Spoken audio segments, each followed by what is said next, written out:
नमस्कार back to our channel friends. मैं सबका अपने चैनल स्टॉक्स फॉर लाइफ पे बहुत स्वागत करता हूँ। स्टीफल फैमिली डेफिनेटली बस आज है 19 जुलाई। रही बात भारतीय शेयर बाज़ार की, अच्छी खासी फॉल विटनेस होते हुए देखने को मिली। ऐसा नहीं है कि सब आपके पोर्टफोलियो में ही गिरावट देखने को मिला, इवन दोस्तों मेरे पोर्टफोलियो में भी अच्छी खासी फॉल विटनेस होते हुए देखने को मिली। और इस फॉल के बाद बहुत सारे रीज़न सामने आते हुए देखने को मिल रहे हैं। ऑफ कोर्स हम लोग उसके बारे में डिस्कस करेंगे, बट यस, पिछले कुछ समय से गैस भारतीय बाज़ार की बात की जाए एक तरफा भाग गए। अब सिंपल सी बात है कि हम लोगों को ऐसा भी नहीं सोचना चाहिए कि भारतीय बाज़ार हमेशा भागेगा। इस बात की एडिक्शन कि भारतीय बाज़ार हमेशा हरा में ट्रेड करे, वो सही नहीं है। बिकॉज पिछले कुछ समय से कुछ इंडेक्स में वैल्यूएशन का लेवल काफ़ी अप हुआ है, बट इसी बीच में दोस्तों क्या बाज़ार का टॉप बना है, क्या आने वाले कल में और गिरावट की संभावना है। इस पूरे माहौल को कैसे लें, क्या बाज़ार में फिर से बाउंस बैक हमें आफ्टर बजट दिखाई दे सकता है। मुझे पता है कि बहुत लोगों के मन में बहुत सारे सवाल होंगे। मेरा दोस्तों क्या पॉइंट ऑफ व्यू है उसको अनबायस्ड होकर मैं ज़रूर आपके सामने पेश करूंगा। कोई रिकमेंडेशन मत समझिएगा, लेकिन यस, मैं अपने अनुभव के अकॉर्डिंग की बात की जाए ज़रूर क्या हो रहा है उसको ऑफकोर्स प्रकाश डालने की कोशिश करूंगा। चैनल फर्स्ट टाइम होंगे सब्सक्राइब कर सकते हैं इस तरह की क्वालिटी कंटेंट को सबसे पहले एक्सेस करने के लिए। Now without telling any for time, let's begin. बात की जाए निफ्टी 50 से, तो जी हाँ दोस्तों, आज इंडेक्स में निफ्टी टॉप 50 कंपनी की बात की जाए उसमें महज 269 पॉइंट के आसपास फॉल देखने को मिल रहा है। ये फॉल दोस्तों मात्र 1% के आसपास आप कंसिडर कर सकते हैं। फॉल की बात की जाए तो जी हाँ दोस्तों, 300 पॉइंट से कम का फॉल देखने को मिला। और ये तब हमें देखने को मिल रहा है जहाँ दोस्तों निफ्टी 50 ने हाल फिलहाल में ही 24,850 का लेवल उसको ब्रीच किया था, उसको टेस्ट किया था। और उसके बाद हमें उस लेवल से मात्र 300 पॉइंट के आसपास ही करेक्शन देखने को मिल रहा है। बट इसी बीच में हमें समझना है कि निफ्टी 50 की बात की जाए उसको सिर्फ एनालिसिस करने से काम नहीं होगा। बिकॉज मैक्सिमम लोग के पोर्टफोलियो में निफ्टी 50 के बहुत सारे कम स्टॉक्स होते हैं। बट निफ्टी मिड कैप की बात की जाए, निफ्टी स्मॉल कैप की बात की जाए, निफ्टी 500 की बात की जाए, उसमें वैराइटीज़ ऑफ स्टॉक उनके सामने होते हैं। दोस्तों अगर आप देखें तो आज हमें एनएसई पे जो स्टॉक्स लिस्टेड होते हुए देखने को मिलते हैं ना, 2000 के लगभग स्टॉक्स में सेलिंग का दबाव देखने को मिला। और मात्र 353 स्टॉक ऐसे थे जहां पे हमें हरियाली देखने को मिली। तो मोटा मोटी का देखा गया ना, तो पूरा जो इंटायर बास्केट है एनएसई का, उसमें आज हमें सेल ऑफ वाला दिन दिखाई दे रहा है। बट इस सेल ऑफ के पीछे कोई कारण हमें दिखाई पड़ सकते हैं, उस कारण को ही समझना ना बहुत ही हद तक इम्पॉर्टेंट हो जाता है। सबसे पहले अगर आप देखें तो जी हाँ दोस्तों, निफ्टी बैंक की बात की जाए उसमें भी हमें लाल वाली कहानी देखने को मिल रही है। मिड कैप 100 की बात की जाए 1200 पॉइंट डाउन।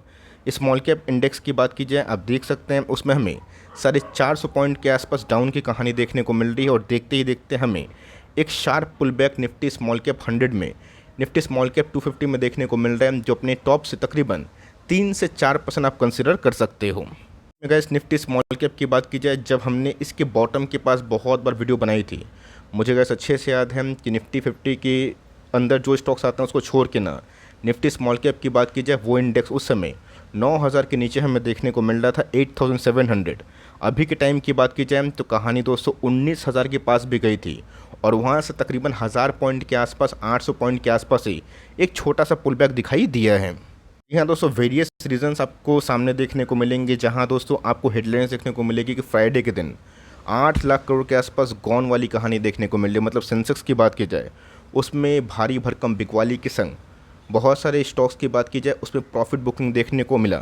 रही बात निफ्टी की, तो ऑफकोर्स रिकॉर्ड हाई से हमें फॉल देखने को मिल रहा है। कल बीती रात में गए डो जोन्स में भी कहानी शुरुआती आवर्स से लास्ट आवर्स में काफ़ी चेंज होते हुए दिखाई दी थी। यहाँ दोस्तों सबको अच्छे से पता है कि अगर पूरे वर्ल्ड में थोड़ा सा सेल ऑफ अगर दिखाई पड़ेगा इतनी अच्छी रैली के बाद, तो सिंपल सी बात है कि हमारे बाज़ार में भी उसका इम्पैक्ट पड़ेगा। और हमारे बाज़ार में दोस्तों नेक्स्ट वीक ना क्या आने वाला है, बजट आने वाला है, जो हमारा इंटरनल मैटर आप समझ सकते हैं कि डोमेस्टिक जो न्यूज़ होती है उसी में ही आता है। अब बजट में दोस्तों हमारी एफएम क्या प्रावधान लाएगी, क्या चेंजेस लाएंगी, किसको रिलीफ मिलेगा, किसको नहीं मिलेगा। तो जी हाँ दोस्तों, समझदार इंसान की बात की जाए, जो शॉर्ट टर्म के प्लेयर हैं या फिर जो लॉन्ग टर्म के प्लेयर हैं, उनको लग रहा है कि उनके स्टॉक्स काफ़ी ओवर वैल्यूड जोन पे है, जहाँ पे प्रमोटर्स QIP कर रहे हैं, अपने स्टेक को बेच रहे हैं और कंटिन्यूसली बेच रहे हैं। अब ये देखने वाली बात है क्या प्रमोटर्स को फॉलो करेंगे या फिर अपनी कन्विक्शन बने रहेंगे। लेकिन यस, जब दोस्तों कोई कंपनी में रैली ना अत्यधिक होती है और बजट आने वाला होता है, वहाँ पे बहुत लोग अपने प्रॉफिट को बुक करके घर ले जाते हैं। और ऐसे ही कुछ एक्सपीरियंस हमें आज के दिन देखने को मिल रहा है। मुझे गैस पर्सनली ऐसा लग भी रहा था कि शायद छोटी मोटी प्रॉफिट बुकिंग हमें देखने को मिल रहा है अहेड ऑफ बजट, और वही देखने को मिल रहा है 24,800 के लेवल पे। कैसे अगर हम सोचेंगे कि बजट के पहले काफ़ी तेज़ रैली है तो वो चीज़ सही नहीं है, बिकॉज मार्केट में मैंने पहले ही बताया कि हर समय ये सोचना कि हरे में ही क्लोजिंग होगी, ये चीज़ सही नहीं मानी जा सकती। बीच में गैस अगर आपको लगता है कि निफ्टी 50 में, ध्यान रखिएगा दोस्तों, मैं निफ्टी 50 के बारे में डिस्कस कर रहा हूँ, जिसको मैंने एग्रेसिवली बहुत बार कवर किया और बताया भी था कि 18 से 22 निवेशित रहने का, निवेश करने का बहुत ही अच्छा अनुकूल टाइम रहता है। और जी हाँ दोस्तों, बीच में निफ्टी 50 की बात की जाए, ये इंडेक्स ना 22 के पी के नीचे था, इवन दोस्तों 20 के पी के नीचे था। अब देखा गया तो 22 के पी से निफ्टी 50 का इंडेक्स उससे थोड़ा महंगा चल रहा है। मैं दोस्तों इस बात को समझता हूँ कि यस, इंडेक्स उस लेवल से थोड़ा महंगा चल रहा है, बट दोस्तों निफ्टी 50 में मुझे बबल दिखाई नहीं पड़ रहा है। अगर यही इंडेक्स का लेवल 30 के आसपास होता, 28 के आसपास होता, 29 के आसपास प्रीमियम हमें देखने को मिलता, तो शायद हम लोग कंसिडर कर सकते थे। बट यस, अभी भी गाइस निफ्टी 50 में ऐसे बहुत सारे स्टॉक्स हैं जिनके नंबर्स अवेटिंग हैं। अब उसमें नंबर्स में डिसअपॉइंटमेंट हमें देखने को मिला, तब कहानी कुछ चेंज होगी। लेकिन अभी भी दोस्तों निफ्टी 50 की बात की जाए, सेंसेक्स 30 की बात की जाए, उनके वैल्यूएशन ऐसा नहीं है कि महंगे नहीं है, महंगे तो है, बट दोस्तों जो बबल वाले लोग बोल रहे हैं वहाँ गैस मुझे इस बात की पुष्टि दिखाई नहीं पड़ती। लेकिन दोस्तों बात की जाए निफ्टी स्मॉल कैप की, S&P BSE स्मॉल कैप की बात की जाए, इसमें थोड़ा सा ना सावधान रहिएगा, बिकॉज ये इंडेक्स का 52,000 के आसपास है। रही बात एक साल लो की, तो एक साल लो कितना है दोस्तों, 32-33 हज़ार के आसपास। और बीच में दोस्तों इधर पे हम लोगों को ख़रीदने का बहुत ही अच्छा मौका मिला था, मैंने बहुत बार बताया था। और ऑफकोर्स हमारे उम्मीद से बिना इस इंडेक्स में काफ़ी रैली विटनेस होते हुए देखने को मिली। और कोई इंडेक्स अपने लेवल से एक साल में 50, 60, 70, 80% के आसपास चढ़ेगा तो क्या छोटा मोटा प्रॉफिट बुकिंग नहीं होगा। और इस बात को हम लोग को समझना पड़ेगा। लेकिन दोस्तों रेट कट भी वेट कर रहा है। अगर आने वाले कल में रेट कट होता है हमारे अनुमान से, तो ऑफकोर्स जो सेक्टर अभी तक परफॉर्म नहीं किए हैं उन सब में कॉन्ट्राबेट की बात की जाए, उसकी ट्रेडिंग स्ट्रैटेजी, इन्वेस्टिंग स्ट्रैटेजी की बात की जाए, वो हमें दिखाई पड़ सकती है। तो अगर आप देखें स्मॉल कैप 250 का पी रेशियो ना 32 के आसपास है, जो काफ़ी एक्सपेंसिव है। और यहाँ पे दोस्तों लोग इन्वेस्ट करके इस बास्केट में ऐसे स्टॉक्स को लेके जो ऑलरेडी काफ़ी रनअप कर चुके हैं, साल में 2-3-5 गुना भाग चुके हैं, वहाँ पे दोस्तों अपसाइड का सोचना ना वो चीज़ सही नहीं है। हमें ग्राउंड रियलिटी को चेक करना पड़ेगा, क्या सही में उस स्टॉक में पी रेटिंग की कहानी है, क्या अर्निंग के पॉइंट ऑफ व्यू से वैल्यूएशंस काफ़ी डाउन है, क्या आने वाले कल में हमें इसका टेलविंड्स देखने को मिल सकता है। लेकिन यस, ऑलरेडी ऐसे बहुत सारे सेक्टर्स हैं जिसमें हमें हेवी टेलविंड्स के बाद काफ़ी अच्छी तेज़ी देखने को मिल रही है। तो मोटा मोटी देखा गया तो इन सभी स्टॉक्स में थोड़ा सा कॉशियस रहेगा, बिकॉज आने वाले कल में अगर थोड़ा बहुत पुल बैक होता है तो इन सब में प्रॉफिट बुकिंग थोड़ी इंटेंस भी हो सकती है। सर दोस्तों बहुत सारे रिसर्च की बात की जाए, उनका कहना है जहाँ पर दोस्तों अर्ली साइन ऑफ इंडिकेशन, जो वैल्यूएशन का कंसर्न है वो दिखाई देता हुआ देखने को मिल रहा है। और स्मॉल कैप और मिड कैप में 5 से 10% के आसपास पुल बैक देखने को मिल रहे हैं। और बहुत सारे तो कैसे जो ओवर वैल्यूड स्टॉक्स है उसमें हमें टॉप से 10 से 20% के आसपास जो प्रॉफिट बुकिंग है वो भी देखने को मिल रही है। तो इंडेक्स में अगर प्रॉफिट बुकिंग होगा तो हमें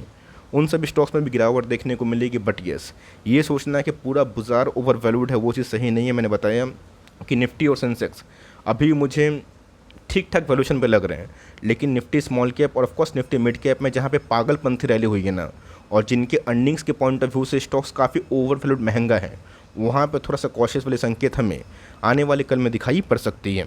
दोस्तों मार्क मैथ्यूज़ की, जूलियस बियर के दोस्तों मार्क मैथ्यूज़ का ऐसा मानना है ना कि बुल मार्केट अभी तक ओवर नहीं हुआ है। और उन्होंने ये बात एक्सपेक्ट की है कि आने वाले कल में जो अर्निंग ग्रोथ होगा रेट कट से ना, बहुत सारी कंपनीज़ को फ़ायदा हो सकता है। और जो कंपनी मोमेंटम लेस अभी भी इस पूरे इंटायर बुल मार्केट में चल रही थी ना, शायद उसमें मोमेंटम बने, बिकॉज आपने देखा कि पूरा इंटायर स्टॉक मार्केट नहीं भागा। बहुत ऐसे स्टॉक हैं जो रेट सेंसिटिव हैं, जिस पर रेट कट का और ऑफकोर्स रेट हाइक का बहुत ही इम्पैक्ट पड़ता है, उसमें गैस अभी भी रैली की कंडीशन बाकी है। जैसे कि NBFC, हाउसिंग फिनेंस, कंजम्पशन की बात की जाए, डिस्क्रिशनरी आइटम्स की बात की जाए, नॉन FMCG की बात की जाए, उन सबको फ़ायदा कब होगा, जब ग्राउंड रियलिटी पे रेट कट होगा, जिसमें गैस अभी भी इवन केमिकल्स में भी उस रफ्तार से तेज़ी हमें दिखाई नहीं दी है। साथ साथ दोस्तों क्रूड पे भी ध्यान रखना बहुत इंपॉर्टेंट है। बहुत ऐसे एनालिस्ट का मानना है कि ब्रेंट क्रूड, नेचुरल गैस आने वाले कल में महंगे हो सकते हैं सितंबर के महीने के बाद।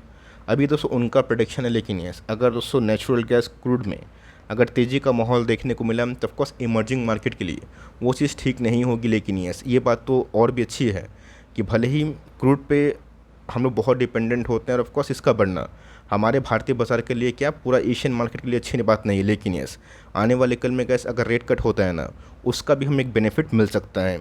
लास्ट दोस्तों मैं यही कंक्लूड करूँगा कि मार्केट में अगर आपने सही स्टॉक्स को प्ले किया है लेके और long term point of view से काम किया है, तो आपको याद होगा कि मेरी कमेंट्री निफ्टी के ख़राब फेज़ में क्या थी, निफ्टी के गुड फेज़ में क्या है, और निफ्टी के बीच में जहाँ कंडीशन फंस गई थी ना, वहाँ पे क्या थी।